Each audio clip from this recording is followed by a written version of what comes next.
Capítulo 18.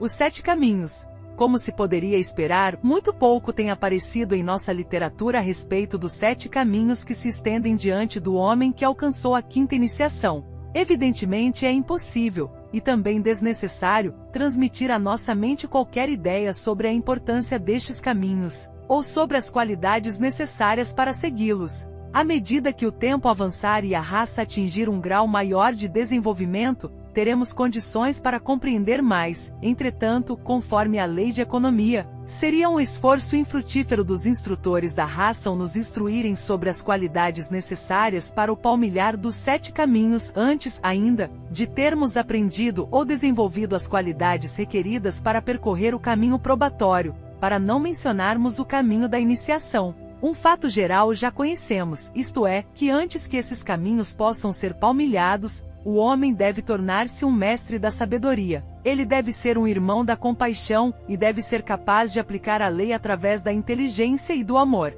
Nossa tarefa, no momento, é a de preparar-nos para trilhar o caminho da iniciação, mediante a disciplina do caminho probatório, por uma direção cuidadosa da vida, através da obediência à lei, como entendida, e através do serviço à raça. Quando tivermos atingido a libertação, então estes caminhos se estenderão diante de nós e veremos claramente o que deveremos seguir. Tudo neste sistema funciona sob a grande lei da atração e, consequentemente, conforme nossa vibração, cor e tom, assim provavelmente será a nossa escolha. O maior livre-arbítrio do sistema cósmico está sob limitação, assim como o livre-arbítrio do sistema do qual somos parte, e até mesmo o livre-arbítrio do homem. O rumo do nosso progresso ulterior dependerá da qualidade inata. Estes 7 caminhos podem ser enumerados da maneira seguinte e algumas deduções, baseadas na lei da analogia, podem ser oferecidas, desde que sempre lembremos que as palavras servem mais para complicar do que elucidar e que somente os detalhes mais sucintos são possíveis.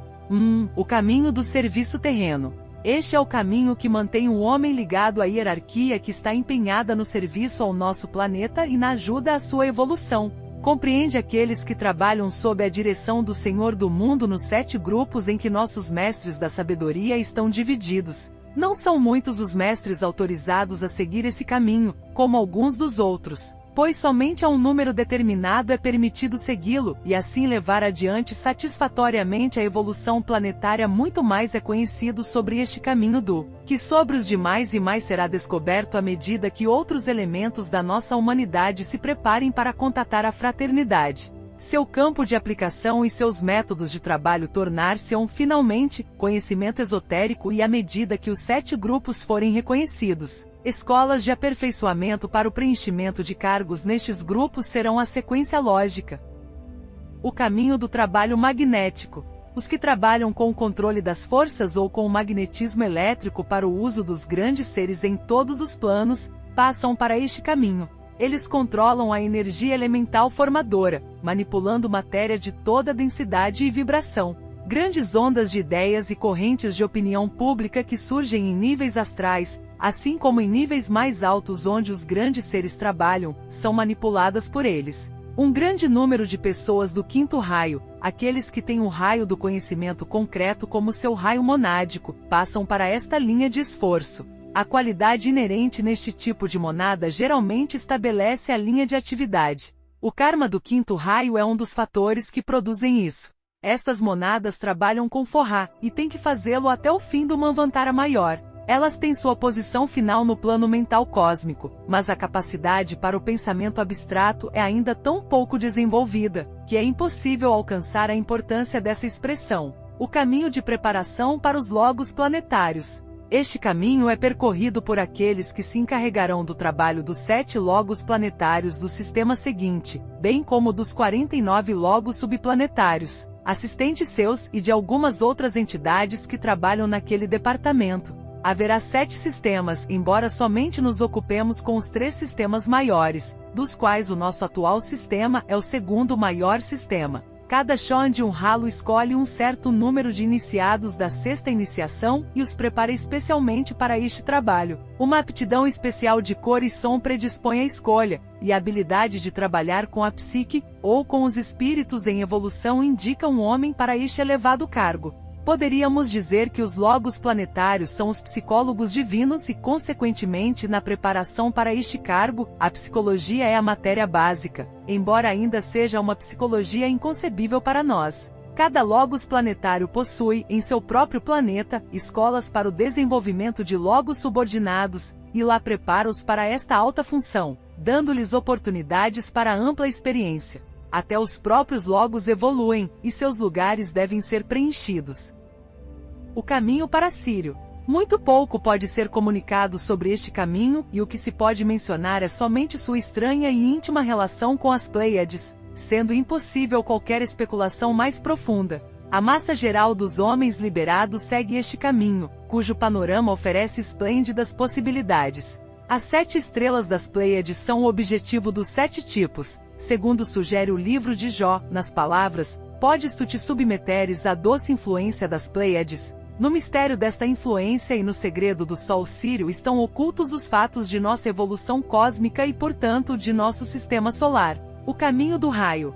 É difícil saber por que outro nome definir este caminho, porque muito pouco se conhece dele. Ao trilhá-lo, o homem permanece em seu próprio raio e, a partir daí, atua nos vários reinos e em todos os planos, executando as ordens do Senhor do mundo, sob cuja direção trabalha. Conduz o homem a todas as partes do sistema solar, contudo, o liga definitivamente com o raio sintético. É um caminho muito complexo, pois requer o domínio da matemática mais intrincada e certa habilidade para geometrizar, de um modo incompreensível para nossos cérebros tridimensionais. Este caminho é seguido pelo homem para quem a lei da vibração é importantíssima. Ele atua primeiro na Câmara do Conselho do Senhor do Mundo em Shambhala, valendo-se da lei da vibração em seu próprio raio. Mais tarde terá seu habitat no planeta correspondente ao seu próprio raio, e não na Terra, a menos que esteja no raio do Logos planetário com poder sobre a Terra. Mais tarde, à medida que sua evolução prossegue, passará ao Sol, e uma vez tendo dominado tudo quanto neste sistema se relacione com a vibração, passará ao sistema cósmico, saindo de seu próprio raio, que é tão somente um raio subsidiário do raio cósmico, até o raio cósmico correspondente.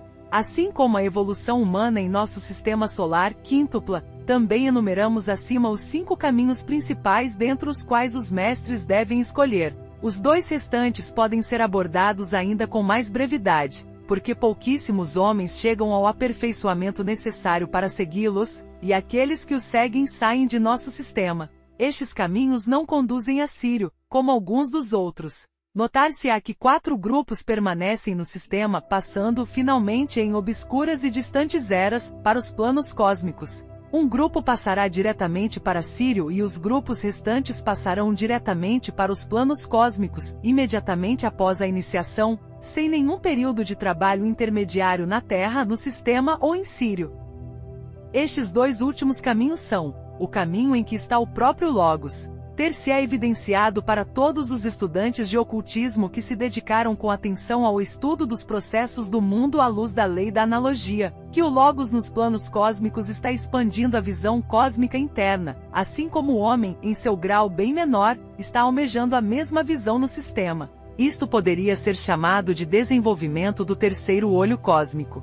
Na estrutura dos olhos, no plano tísico, se acha oculto o segredo, e do seu estudo poderá surgir alguma revelação sobre o mistério. Uma certa parte do olho é o núcleo e o próprio aparelho da visão. O restante do olho funciona como uma concha protetora, e ambas as partes são necessárias e nenhuma delas pode existir sem a outra. Assim, neste caso maior, somente a analogia existe nestes níveis tão elevados, onde as palavras apenas nublam e obscurecem a verdade. Alguns dos filhos dos homens, um núcleo que atingiu uma alta iniciação no sistema solar anterior, formaram um grupo esotérico ao redor do Logos quando ele decidiu a respeito de uma evolução maior.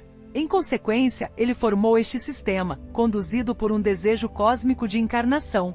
Este grupo esotérico permanece com o Logos no plano atômico, ou primeiro plano do sistema, no plano subjetivo interno, e corresponde, em um sentido oculto, à pupila dos olhos. A verdadeira morada destas grandes entidades é no plano búdico cósmico. Gradualmente, através de duro esforço, alguns mestres qualificaram-se, ou estão se qualificando, para ocupar o lugar dos membros originais do grupo, permitindo aos mestres voltarem ao centro cósmico em torno do qual giram o nosso sistema e o sistema maior de Sírio. Somente um adepto aqui e outro acolá tem as habilitações necessárias, porquanto isso exige o desenvolvimento de um curto tipo de reação à vibração cósmica.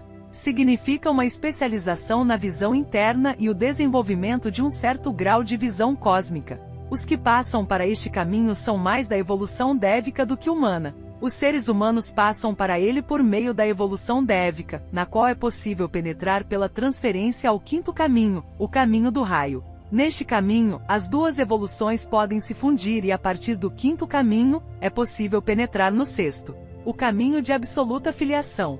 Esta filiação é uma correspondência no plano superior, aquela categoria de discipulado que chamamos filho do mestre. É a filiação a um ser mais elevado que nosso Logos, de quem não podemos falar. É o grande caminho controlador do karma. Os senhores lípicas estão neste caminho de absoluta filiação, bem como todos que estão preparados para esta linha de trabalho e que estão ligados ao Logos de uma maneira intimamente pessoal. É o caminho dos especialmente íntimos do Logos e em suas mãos ele colocou a atuação do karma no sistema solar. Eles sabem o que deseja o Logos, conhecem sua vontade e seu alvo, e a eles o Logos confia a execução de suas ordens.